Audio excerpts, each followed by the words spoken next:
The story of Job in the Old Testament is a beautiful story of hope.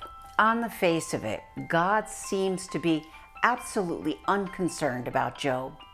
But actually, God is loving and trusting Job. He's embracing him with incredible care. Summarizing the book of Job beyond the small snippet we read this weekend may be helpful. The story goes like this. Job is a good and upright man. He's faithful to God, and he is incredibly blessed in his life. So the devil comes along and he strikes up a conversation with God. He claims that people only believe when good is happening in their lives. Once they're faced with adversity, their faith will falter and they will turn from God. God says that's not so. God's followers are good and faithful. The devil sets out to prove to God that he is right and that God is wrong. Job is the devil's target. So throughout a very short period, Job loses everything. He loses his family, his crops, his animals, his wealth, and finally he even loses his health. Job continues to believe. He does not waver in his faith in God. But there's an essential part of the story we shouldn't forget.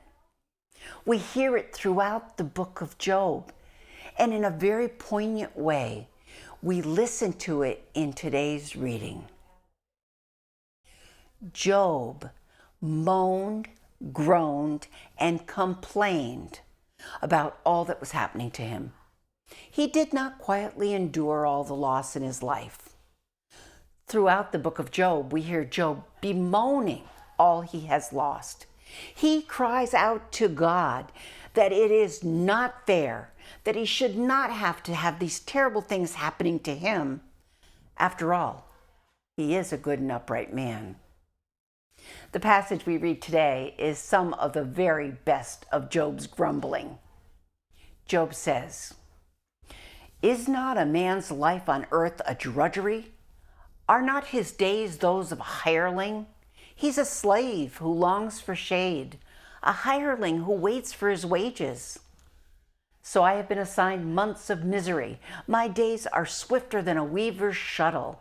They come to an end without hope. Remember that my life is like the wind, and I will never see happiness again." Now there is some major moaning and groaning. And yet through it all, Job maintains his faith and his trust in God. The devil loses his argument with God because Job never denies God. God in turn blesses Job again by returning to him all the blessings that he had. I ask you, who among us has not felt put upon by life and circumstance? Who among us has not lost someone they loved and been left with an incredible sense that it was too soon and it was unfair? Perhaps the loss of a job or an estrangement has caused an overwhelming sense of being put upon by life. I love this book. And the moral of this story is, when life is hard and it seems you're being treated unjustly by life, it is perfectly all right to moan and groan. When it seems you have lost what you value and life is unfair, go ahead. Shout out to God in your pain. Shout out to God in your anguish. If we follow the example of the good and righteous Job, we know that God can take it. In fact, not only can God take our sense of loss, he welcomes it to himself. He welcomes it to our heart. God wants us to cry out in our pain and to trust him enough to know he will not turn his back on us, no matter how we lash out. As long as we cry out to God when we feel life has mistreated us, we are then still in relationship with God.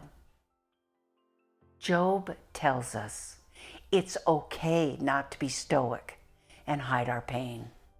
God can take it. When we want to beat on the doors of heaven in our anguish, Job tells us, go ahead. God is still there, and the relationship is strong despite the pain. Our relationship with God is strong enough to endure any anguish and pain. God does not get offended when we complain. He actually welcomes it. God holds us when we feel miserable. And if we allow it to be so, He embraces our brokenness and He helps us to heal.